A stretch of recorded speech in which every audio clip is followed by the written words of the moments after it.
Eh bien, bonjour tout le monde, on se retrouve aujourd'hui donc pour une nouvelle vidéo. Et sur cette chaîne YouTube, ce sera la première vidéo de macroéconomie. Donc oui, je commence les vidéos aussi de macroéconomie et bien sûr essentiellement de macroéconomie keynésienne. Donc vous avez donc l'énoncé de l'exercice comme d'habitude en dessous de la vidéo, en description, vous cliquez sur le lien. Alors on commence doucement puisque c'est la première vidéo. Donc on va faire un exercice corrigé donc, de macroéconomie sur le modèle keynésien, mais un modèle qui est très élémentaire, c'est-à-dire qui est très basique, on pourrait presque dire qui est plutôt introductif. Pour une raison principale, c'est que dans l'exercice, il n'y a pas d'intervention de l'État. Donc le côté dépenses publiques, prélèvements obligatoires, impôts, ça n'existe pas. Et bien sûr, on ne raisonne pas non plus, on raisonne bien sûr en économie fermée, donc on ne raisonne pas au niveau mondial. Ok. Et oui, et la deuxième raison, c'est que l'investissement est exogène, c'est-à-dire que normalement l'investissement, vous savez, il dépend principalement du revenu, mais surtout du taux d'intérêt. Ici, l'investissement, il est exogène, c'est-à-dire qu'en fait, il est donné, il est fixé d'avance. Donc l'investissement, c'est un montant qu'on vous donne dans l'exercice. Donc dites-vous que c'est vraiment un modèle keynésien que l'on va étudier, mais vraiment un modèle basique, c'est vraiment introductif. Mais bon, ça nous permet quand même de rappeler les formules, etc. On y va tout doucement. Donc n'hésitez pas à mettre sur pause pour d'abord le faire par vous-même ou pour vous imprégner tranquillement de l'exercice. Alors donc d'ailleurs on vous dit dans le titre, une économie sans intervention publique avec investissement exogène. Donc exogène, retenez bien en macroéconomie, une grandeur qui est exogène, c'est une grandeur qui est fixée. Elle est donnée comme ça, ok? Elle ne dépend pas de variables. Alors on vous dit sur les notations sur les suivantes. Normalement vous êtes habitué à ces notations. Donc Y c'est le prix d'offre global, ok? Donc en gros on va dire que Y correspond à l'offre. On est en macroéconomie, donc ce sont des grandeurs qui sont globales, on soit bien d'accord. On l'appelle aussi souvent le POG, le prix d'offre global. En gros, il y a deux notions. Y, c'est à la fois la production nationale et c'est aussi le revenu. C, c'est la dépense de consommation et I, c'est la dépense d'investissement. On vous dit que l'investissement donc est égal à 200, vous voyez, donc c'est bien fixé. Et on vous dit par contre que le comportement de consommation des ménages est représenté par la fonction suivante, 0,8 Y plus 100. Donc on va noter les informations. Donc l'investissement égale 200 et la consommation... Alors, sans surprise, la fonction de consommation dépend évidemment du revenu. Ce que vous consommez dépend de ce que vous recevez, de ce que vous gagnez, pour le dire simplement. Donc la consommation, c'est 0,8Y plus 100. Alors, première question. Donc la fonction de consommation, quelle est la valeur de la propension marginale à consommer? Donc la propension, déjà ne dites pas la proportion, c'est une propension marginale à consommer. Alors, mathématiquement, la propension marginale à consommer se trouve dans la fonction de consommation. Et elle se trouve, en fait, c'est tout simplement la valeur qui est collée au Y. Ok? Donc, la propension marginale à consommer, qu'on note petit c, ici, elle vaut 0,8. C'est la valeur. Là, je dis simplement, c'est la valeur qui est collée au Y, qui est collée au revenu des ménages, ou qui est collée aussi... alors ici, on utilisera plutôt le terme de revenu plutôt que de production, puisque quand on parle de consommation, la consommation fait référence aux ménages, donc les ménages gagnent un revenu, et ils ne gagnent pas une production. Mais retenez qu'en macroéconomie, production nationale, revenu national, c'est la même chose. Donc ça vaut 0,8. D'ailleurs, regardez, si je prends ma fonction de consommation et que je dérive la fonction de consommation, okay, donc je vais dériver ma fonction de consommation par rapport à Y, par rapport au revenu. Qu'est-ce que je trouve? Je trouve 0,8. Autrement dit, la propension marginale à consommer, mathématiquement, c'est une dérivée. C'est la dérivée de la fonction de consommation par rapport au revenu. Et quelle est sa signification macroéconomique? Quel est son sens économique?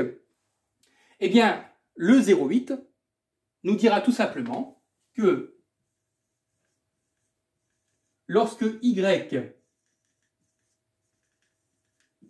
augmente de une unité, la consommation des ménages augmentera de 0,8 unités. Voilà. la propension marginale à consommer nous donne la variation de la consommation suite à une variation du revenu. En fait, on pourrait l'exprimer de manière littérale, on pourrait l'exprimer de tellement de manières que, bon, on va se contenter de ces deux manières d'exprimer les choses. En gros, c'est comment varie la consommation lorsque le revenu varie. Voilà. Donc, c'est la variation de la consommation suite à une variation du revenu national. Enfin, du revenu des ménages. Puisque, comme je l'ai dit ici, il n'y a pas d'intervention de l'État, donc on ne parlera pas encore de revenus disponibles. Ça viendra après. Ça va pour ça? Bien. D'ailleurs, c'est pas pour rien qu'on utilise le terme de marginal. Parce que vous devez savoir qu'une dérivée, on raisonne toujours à la marge. Okay? C'est-à-dire c'est une variation qui est très petite.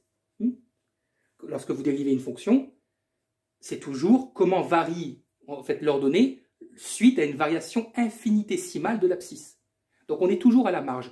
Donc ça porte bien son nom étant donné que c'est une dérivée. Alors vérifiez que la proportion moyenne à épargner est une fonction croissante du revenu. La propension, donc encore une fois c'est une propension, mais cette fois-ci moyenne à épargner.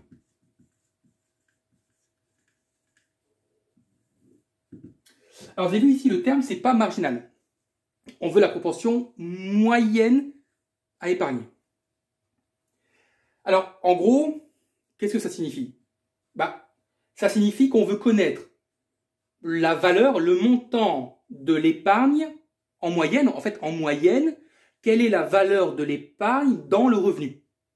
Alors, on peut l'exprimer autrement. On peut aussi dire, du coup, la moyenne, c'est quelle est la part de l'épargne dans le revenu. Vous comprenez? Alors là, on peut utiliser peut-être même le terme de proportion, c'est pas très gênant. Quelle est la proportion de l'épargne dans mon revenu? C'est ça en fait, ici, une moyenne, c'est la part de quelque chose dans un ensemble. Donc la proportion moyenne à épargner se définit par le rapport entre la quantité d'épargne, donc la valeur de l'épargne des ménages, sur le revenu. C'est la part de l'épargne dans le revenu des ménages. Donc, part de l'épargne dans Y. Alors, vous avez vu que j'utilise beaucoup de lettres, mais c'est normal, parce qu'il faut vous habituer. En macroéconomie, on modélise tout par des lettres. Donc, sachez que l'épargne, on le représente par un S. Voilà. Donc, c'est la part de l'épargne dans le revenu. C'est quoi l'épargne en macroéconomie? Vous faites vos courses. Vous allez à Kiabi, où vous voulez, vous allez à Carrefour, à Auchan, etc. Vous consommez, puis à un moment donné, vous vous arrêtez dans le mois. Et puis, il vous reste un pécule. Et ce pécule, qu'est-ce que vous en faites? Vous le mettez de côté. Ça constitue ce qu'on appelle une épargne. Donc, une épargne, c'est quelque chose de très logique, de très simple en économie. C'est tout simplement la différence entre ce que vous gagnez et ce que vous consommez. Donc, l'épargne, c'est le revenu moins la consommation, qui dépend du revenu, bien sûr. Donc, Y moins, je prends la fonction de consommation. Alors, attention, s'il vous plaît, aussi, aux parenthèses. Donc, moins 0,8Y plus 100 sur Y. Ce qui fait, donc je simplifie, là je m'adresse à des étudiants de deuxième année. Y moins 0,8Y, ça fait 0,2Y. Moins 100. Le tout sur Y.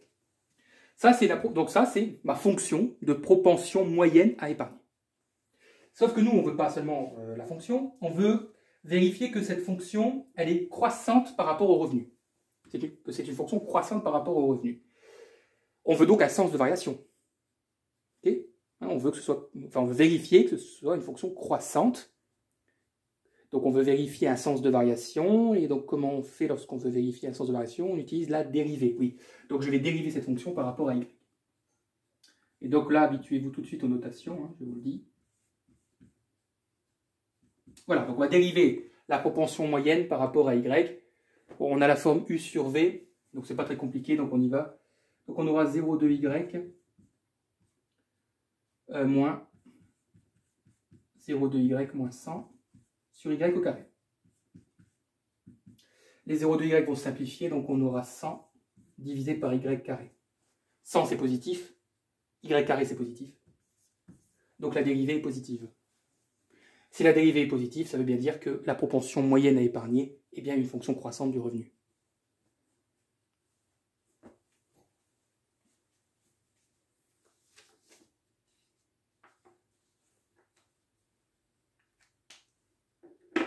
Ça va ?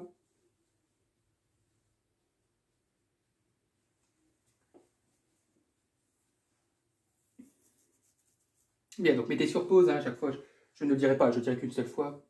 Mettez sur pause, comme ça moi j'efface tout d'un coup. Bien.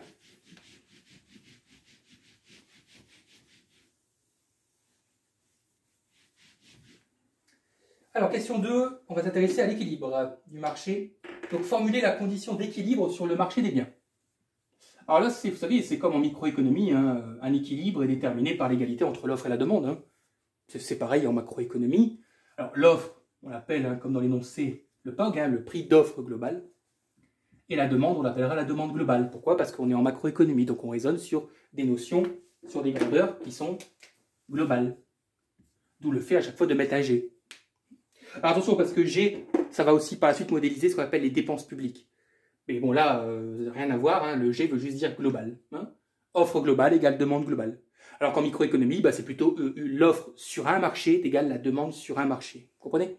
Hein, en microéconomie, on s'intéresse à des choses qui sont plutôt individuelles, alors qu'en macro, bien sûr, on raisonne au niveau de la comptabilité nationale.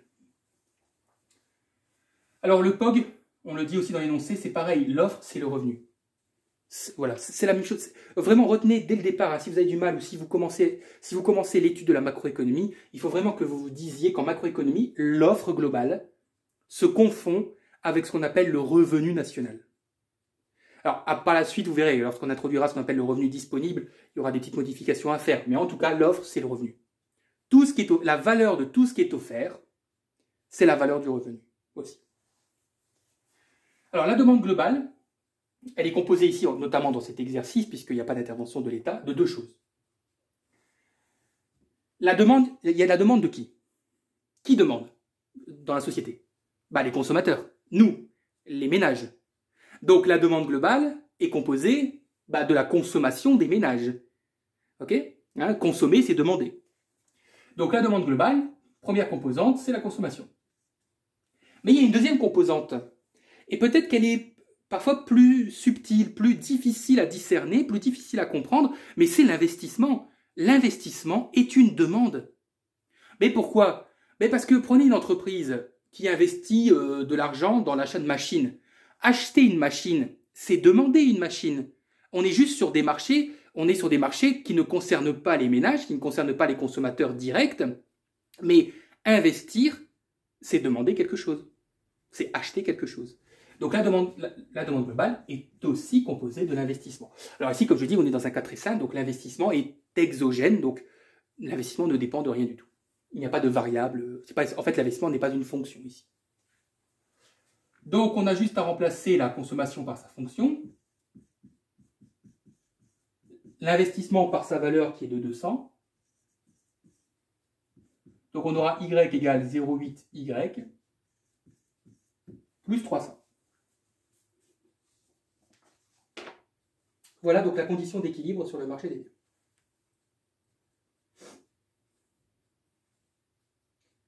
Et bien sûr, on vous demande d'en déduire la valeur d'équilibre du revenu.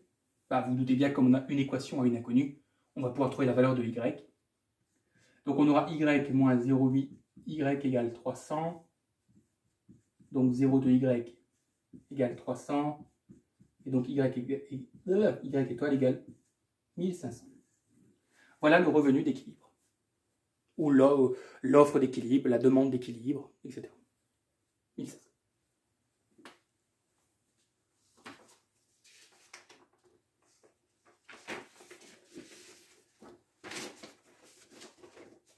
Alors on vous demande la valeur de l'épargne à l'équilibre. Écoutez, la valeur, donc à chaque fois que je mettrai des étoiles, donc comme là c'est la première vidéo, mais ça vaut pour toutes les vidéos, c'est toujours parce que je raisonne à l'équilibre. Et l'étoile, pour moi, c'est la valeur de quelque chose à l'équilibre. Donc l'épargne à l'équilibre, bah, écoutez, c'est tout simplement, on a donné la formule, on a dit que c'était le revenu moins la consommation. Donc l'épargne à l'équilibre, c'est le revenu à l'équilibre moins la consommation à l'équilibre. Donc on a dit que c'était 1500 moins, et là je vais remplacer donc dans la fonction de consommation y par 1500. Et vous allez trouver 200. Voilà. Donc les ménages à l'équilibre épargneront 200 unités monétaires.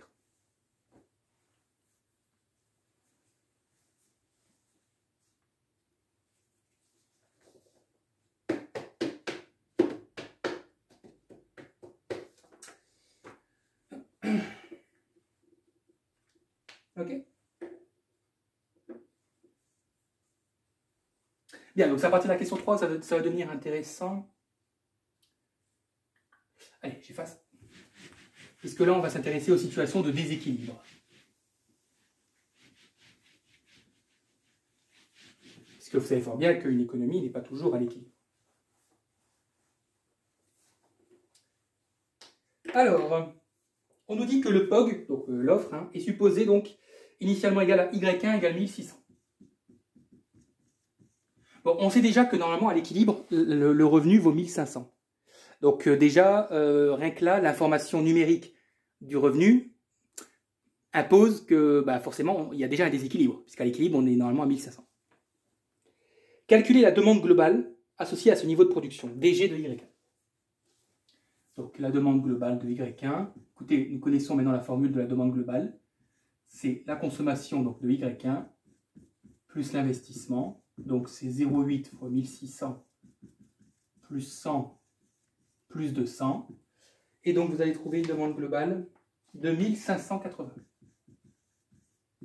Aïe. J'enchaîne les questions, parce que en fait, ça s'enchaîne tellement de manière logique, naturelle. Comment peut-on qualifier la situation sur le marché des biens? Bah, qu'est-ce que vous constatez? Je vous rappelle que ça, c'est aussi le POG, c'est l'offre. Donc, on constate que l'offre est supérieure à la demande. 1600 est supérieur à 1580. Autrement dit, lorsque l'offre est supérieure à la demande, c'est comme en microéconomie, on appelle ça une situation de surproduction. Bien. Et la surproduction globale, c'est encore pire qu'en microéconomie. Là, on est dans un cas de surproduction globale. Donc, toute l'économie est en surproduction. Ça ne veut pas dire que toutes les entreprises sont en surproduction. Ça ne veut pas dire ça. Ça veut dire que si on cumule l'offre de toutes les entreprises, elle est supérieure à la demande cumulée des ménages et des entreprises. Donc, une surproduction globale. Comment les producteurs réagiront-ils au déséquilibre? Alors là, il faut distinguer deux notions temporelles. Il faut distinguer leur réaction à court terme et leur réaction à long terme. C'est pas la même chose. C'est important de distinguer ici, temporellement, les deux réactions des entreprises.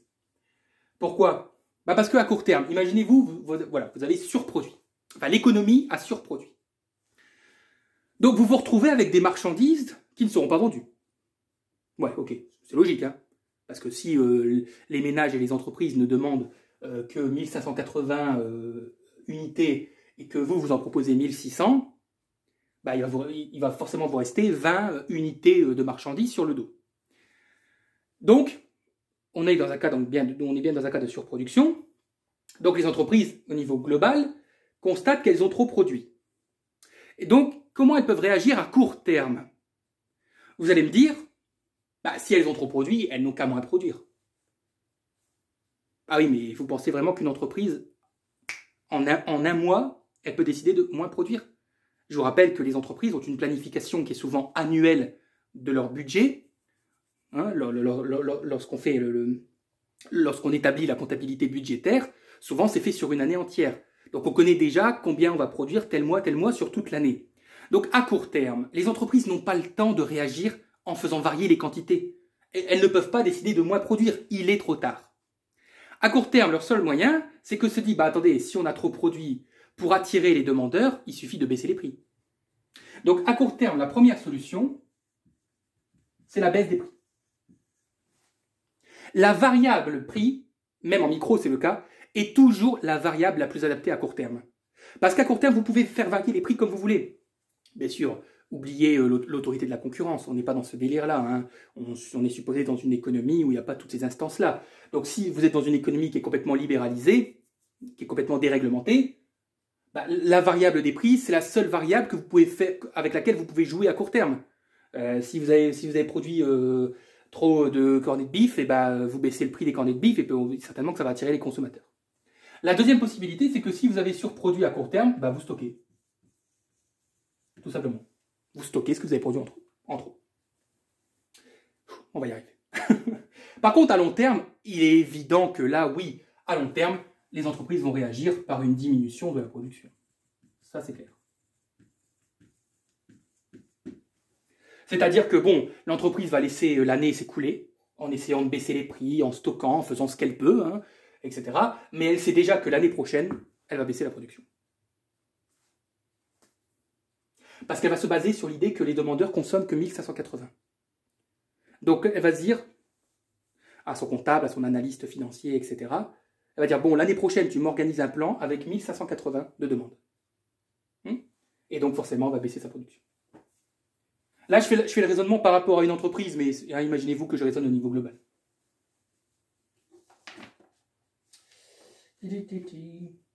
Alors, ah oui, alors la deuxième partie, là. Ça, c'est intéressant. Bon, j'efface. Enfin, j'efface juste la partie là, je laisse les informations. Bien.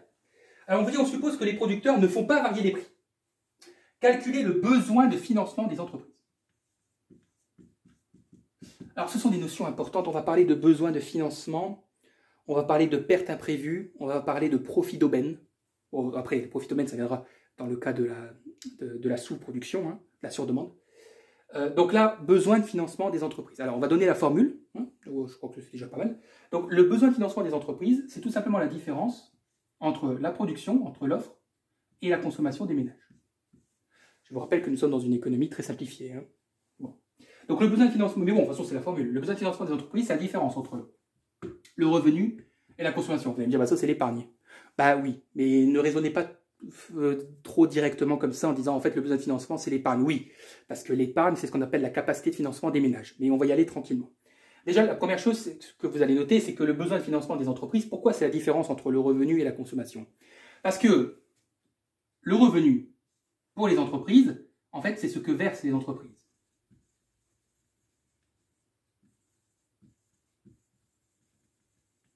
Et oui, au niveau national, le revenu des ménages, c'est bien ce que versent les entreprises aux ménages.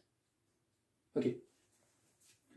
Et la consommation, c'est ce qu'elles reçoivent des ménages. Donc c'est ce que reçoivent les entreprises des ménages. Est-ce que ça va? Ce que vous consommez, tout ce que vous consommez à Carrefour et Auchan, ça va dans la poche de l'entreprise. Donc votre consommation, c'est ce que vous donnez à l'entreprise. Autrement dit, le besoin de financement, c'est pour ça qu'on appelle ça un besoin de financement. La différence entre ce que versent les entreprises et ce que reçoivent les entreprises de vous correspond à un besoin de financement. C'est-à-dire qu'il faut financer la différence. Les entreprises doivent financer la différence entre ce qu'elles vous donnent et ce qu'elles reçoivent de vous. Facile à comprendre ça? Ben voilà. Bon, si vous avez compris ça, c'est déjà pas mal. Alors, je vous rappelle que Y vaut 1600 hein, dans ce cas-là. Donc, vous faites 1600 moins 0,8 fois 1600 plus 100. Et il me semble, ça fait 220. Oui. Bien. Ok. Ça va pour ça? Donc, on a répondu à la question. Calculer le besoin de financement. Je vous ai donné la définition. Comparé au montant de leurs dépenses d'investissement. Bah, écoutez, le besoin de financement, donc il vaut 220. Et l'investissement, je vous rappelle, il vaut 200. Ça veut dire que le besoin de financement est supérieur à l'investissement. Vous avez vu que ce n'est pas très difficile hein, pour le moment. Franchement, c'est prendre les informations et dire c'est supérieur, inférieur. Bon. Alors, vous allez écouter attentivement. Lorsque le besoin de financement des entreprises est supérieur à l'investissement, nous appelons ça des pertes imprévues. Alors, il y a un terme en anglais, mais j'ai oublié. C'est pas très grave. On appelle ça des pertes imprévues. Vous pouvez aussi l'appeler ça ce qu'on appelle une désépargne. Une désépargne des entreprises. C'est la même chose. Enfin, le terme perte d'imprévu est plus conventionnel.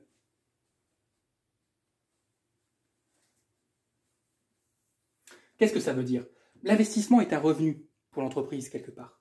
Or, son besoin de financement, c'est-à-dire ce qu'elle a besoin, alors en fait c'est ce qu'elle a besoin d'argent, c'est supérieur à l'investissement. C'est pour ça qu'on appelle ça des pertes imprévues. En gros, pour le faire simple, l'entreprise a dépensé plus qu'elle n'a reçu. Voilà. Elle a dépensé plus qu'elle n'a reçu.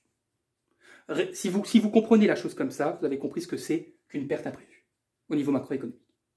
Et cette chaîne est une chaîne de vulgarisation. Okay? Donc dites-vous que ça veut dire que l'entreprise a dépensé plus. Elle a dépensé plus que ce qu'elle a reçu. C'est pour ça qu'on appelle ça une désépargne. C'est une désépargne qu'elle n'avait pas anticipée.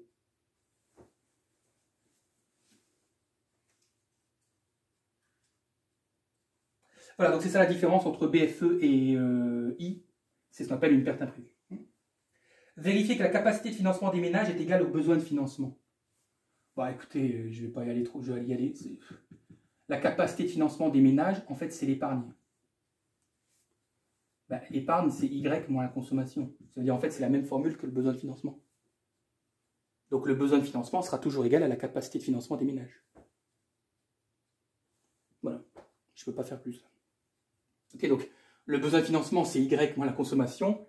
La capacité de financement, c'est ce qu'on appelle l'épargne volontaire. Hein. D'ailleurs, vous pouvez appeler ça, regardez votre cours en fonction des termes que votre prof vous a donnés. On appelle ça aussi l'épargne volontaire des ménages. Et c'est la même chose, c'est la différence entre le revenu et la consommation. Donc, retenez toujours que le besoin de financement sera toujours égal à la capacité de financement des ménages. C'est une propriété macroéconomique keynésienne.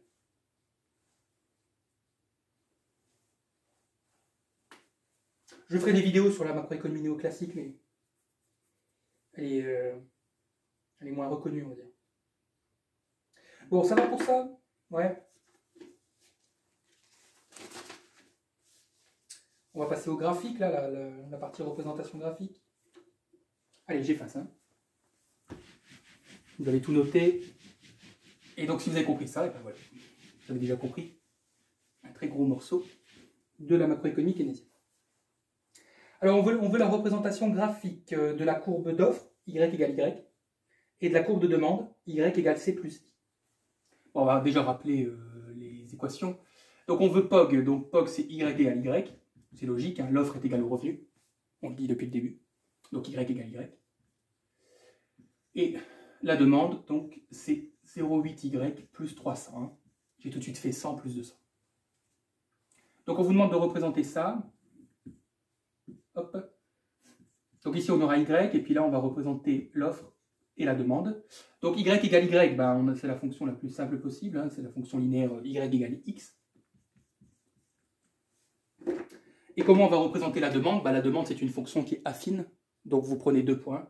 Donc, vous prenez Y égale 0, ça fait 300. Donc, on va imaginer. Bon, je ne vais pas forcément être à une bonne échelle, mais ce n'est pas ça qui m'intéresse. Et ensuite, vous prenez un deuxième point, peu importe. Hein. Vous aurez quelque chose comme ça. Okay. La demande, ici, dans la partie droite, elle est toujours en dessous de la POG. Retenez-le. Hein. Il y a une intersection. On verra, c'est l'équilibre. Et ensuite, la demande. C'est normal parce qu'en fait, la pente de DG, elle est plus petite que la pente de l'offre. Pour la simple et bonne raison, c'est que la pente de DG vaut 0,8, alors que la pente de POG vaut 1. Donc comme la pente de DG est plus petite, elle sera plus horizontale. Donc c'est normal que DG est toujours en dessous de POG, après l'équilibre. Donc là, vous avez l'équilibre, tout simplement. C'est-à-dire que je vous rappelle qu'on avait trouvé 1500 pour Y. Hein.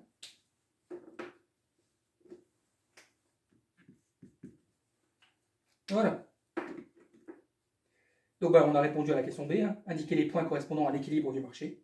Ah oui, et au déséquilibre. Alors le déséquilibre, donc là, il vaut 1600. Alors je ne vais pas être à l'échelle, mais c'est parce que j'ai besoin d'espace pour vous montrer le processus de retour à l'équilibre. Donc, excusez-moi, je ne vais pas être à l'échelle, mais c'est pas grave. Je vais mettre 1600 un peu ici, c'est un petit peu loin, je sais. Donc, ici, on est en déséquilibre. Et on le voit parce que, regardez, si vous montez, qu'est-ce que vous voyez?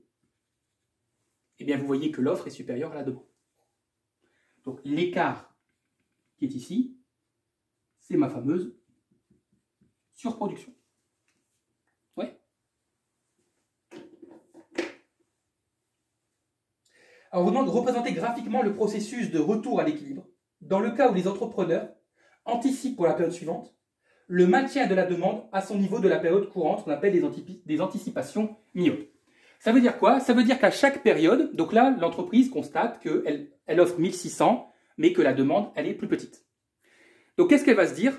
Elle va se dire que l'année suivante, la demande, elle sera en fait fixée ici.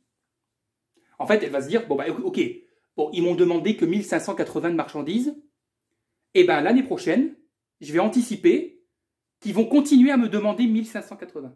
Vous comprenez ça? Ça s'appelle les anticipations myopes. C'est-à-dire que, donc je répète, l'entreprise a produit 1600. Elle constate que la demande n'est que de 1580. Donc, elle va stocker, elle va baisser les prix, etc. Qu'est-ce qu'elle va faire l'année prochaine? L'année suivante, elle va se dire, puisque la demande était de 1580, elle sera encore de 1580 cette année. Donc, la demande de l'année suivante, l'entreprise va dire c'est la même que celle de cette année.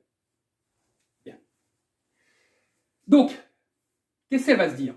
Elle va se dire, ok, donc en fait, mes petits consommateurs, là, en fait, ils me demandent que ça. Là. Moi, j'ai produit tout ça, ils me demandent que ça. Ben, c'est pas grave. L'année prochaine, hop, je vais leur offrir ça. C'est-à-dire qu'elle va prendre la demande de la période en cours et elle va la reporter sur sa fonction d'offre. Et là, vous voyez qu'il y a toujours un déséquilibre entre l'offre et la demande. Mais le déséquilibre est plus petit. Il est que de ça. Ah là, elle va se dire, mais merde, je me suis encore gouré. J'ai cru que la demande était de 1580, je me suis adapté à 1580, mais en fait, la demande elle est encore plus petite que elle est peut-être de 1560. Eh mince, je me suis encore trompé. Eh bien, elle va continuer. Elle va se dire, ok, bon bah, allez, je vais me dire que c'est de 1560. Et elle va reporter sur sa fonction d'offre. Et vous voyez qu'elle est toujours en déséquilibre, mais le déséquilibre se raccourcit de plus en plus. Et elle va continuer jusqu'à temps qu'elle reviendra à l'équilibre. Et là, l'offre sera parfaitement égale à la demande. Ce processus, ici, on appelle ça le processus du cobweb. En français, c'est le processus de la toile d'araignée. Vous allez me dire, c'est quoi le lien avec une toile d'araignée? Bah, c'est parce que si vous représentez, ça ressemble à une toile d'araignée. C'est pas moi qui ai inventé. Hein. Okay. Et en anglais, ça s'appelle une toile d'araignée, une cobweb. Donc, le retour à l'équilibre se fera par ce processus du cobweb de la toile d'araignée. Okay. Donc, graphiquement, vous voyez, en fait, on a l'impression que c'est une représentation en escalier. Mais c'est le cas, hein, c'est une représentation en escalier. Eh oui, tout ça pour ça. Oui. Alors, la question 4, bah, c'est la même chose, mais cette fois-ci, on aura l'inverse, c'est-à-dire on aura un excès de demande. Donc, allez, mettez sur pause. Normalement, ça vous l'a. Si vous avez commencé la micro, on vous l'a expliqué, ça, le code. Alors, cette fois-ci, on nous dit que le POG est de 1400. Y2 égale 1400, et ça va être exactement les mêmes questions, sauf la question graphique, parce que, bah, une fois qu'on a compris avec la surproduction, c'est la même chose pour la sous-production. Alors, attendez, oui, c'est bon. Donc, on suppose que les prix sont désormais flexibles. Calculer la demande associée à ce niveau de Y2, bah, on y va. Donc, DG de Y2, on remplace, c'est 0,8 fois Y2 plus 300. Et donc, on va tomber sur du 1420. Et là, vous voyez tout de suite que c'est la demande qui est supérieure à l'offre. Ouais. On appelle ça une situation de... Alors, il y a deux termes, sous-production, mais on n'aime pas ce terme en macroéconomie. On va plutôt parler d'excès de demande. Nous avons un excès de demande. Hein. D'ailleurs, on peut le calculer, hein, il vaut 20. C'est la différence entre 1420 et 1400, donc l'excès de demande vaut 20. Ok. Ça va? Donc, même question, hein, de quelle manière les entrepreneurs réagiront-ils? Eh bien, il y a deux notions temporelles, à court terme et à long terme. Alors, imaginez-vous que vous avez trop de demandes. Les consommateurs, je veux votre produit, je veux votre produit, je veux votre produit. Bah oui, mais j'en ai pas assez. Comment vous pouvez réagir? Eh bien, vous pouvez réagir en augmentant les prix. Ou bien, si vous le pouvez, en déstockant. Mais seulement si vous le pouvez.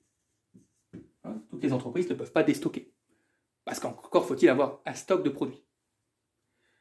Donc c'est l'inverse de la question. Vous comprenez que j'accélère pas, mais vous avez compris l'idée. Hein. C'est l'inverse. Hein. Donc soit vous augmentez les prix pour faire partir une partie des consommateurs, soit vous déstockez si vous le pouvez. Et bien sûr, à long terme, si on vous demande plus de produits, c'est logique d'augmenter la production, tout simplement. Vous en voulez plus, et on va vous en proposer plus.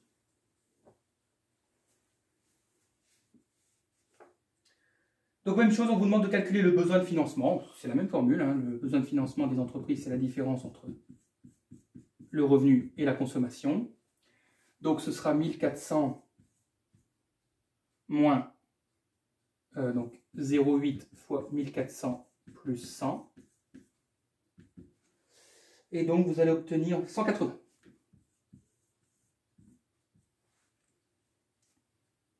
Sauf que cette fois-ci, s'il faut regarder la valeur de l'investissement, le besoin de financement est inférieur à l'investissement.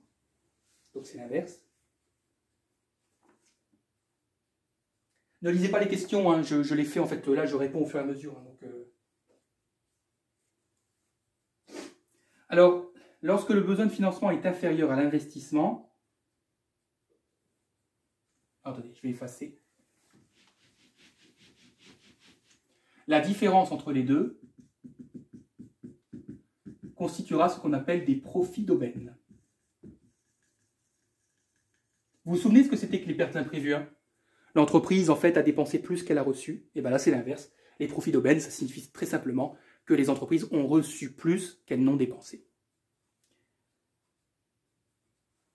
Okay. Elles ont reçu plus qu'elles n'ont dépensé.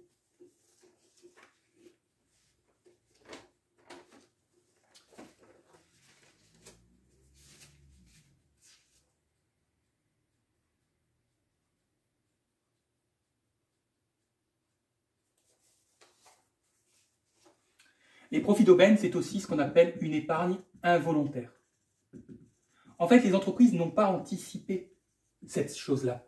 Elles n'ont pas anticipé le fait qu'elles allaient recevoir plus qu'elles n'allaient dépenser. Et donc, la différence entre les deux constitue ce qu'on appelle une épargne involontaire.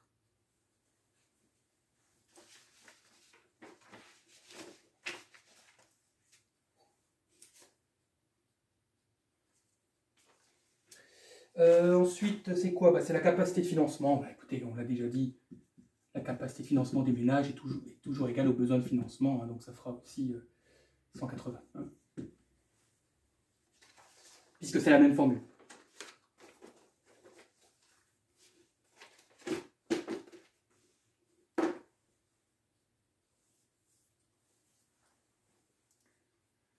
Bien, alors la dernière partie, donc là on va ralentir, hein. On va parler du multiplicateur d'investissement. Alors, qu'est-ce qu'on nous dit? On nous dit, à partir d'une situation d'équilibre, l'investissement augmente de delta I égale 50. Donc, l'investissement augmente de 50, ce qui signifie que le nouvel investissement, vous êtes d'accord avec moi, qui vaut 250. Hein? Donc, l'investissement initial vaut 200, il augmente de 50. Donc, le nouvel investissement vaut 250. OK. Calculer l'accroissement du revenu correspondant à l'accroissement de l'investissement. Alors écoutez, lorsque nous avons une variation de l'investissement et que nous cherchons la manière dont le revenu d'équilibre, c'est pour ça on met YE, bon moi je mets une étoile, mais là dans l'exercice ils mettent un E, donc, okay, donc ça c'est le revenu d'équilibre. Donc lorsque l'investissement varie et que nous cherchons la variation du revenu, nous allons utiliser ce qu'on appelle le multiplicateur d'investissement. C'est le multiplicateur d'investissement qui va nous permettre de répondre à la question. Certains l'appellent le multiplicateur keynésien. Oui, pourquoi pas, c'est la même chose. Alors c'est une formule très simple à connaître par cœur, et vraiment la connaître le plus longtemps possible, parce que vous allez la réutiliser très souvent. Que nous dit le multiplicateur d'investissement? Bien sûr, ça se démonte mathématiquement, mais je ne suis pas là pour faire une vidéo court.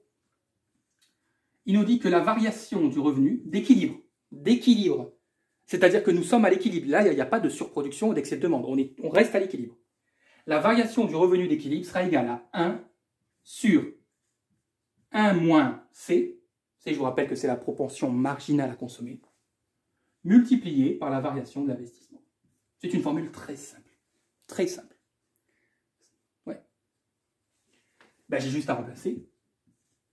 Je sais que C vaut 0,8 et je sais que delta I vaut 50. Attention, hein, ne prenez pas la nouvelle valeur, ne vous prenez que la variation de l'investissement. Et ça va vous donner la variation de votre revenu qui sera de 250. Je répète, c'est important, ça ne vous donne pas votre nouveau revenu d'équilibre. Ça vous donne la variation du revenu d'équilibre. C'est-à-dire que là, mon revenu d'équilibre va augmenter de 250. Rappelez-moi, il était de combien le revenu d'équilibre? Oui, il était de 1600. Hein. 1500, pardon. Hein, vous vous souvenez le revenu d'équilibre? Il était de 1500. Donc, le nouveau revenu d'équilibre sera de 1750. Tout simplement.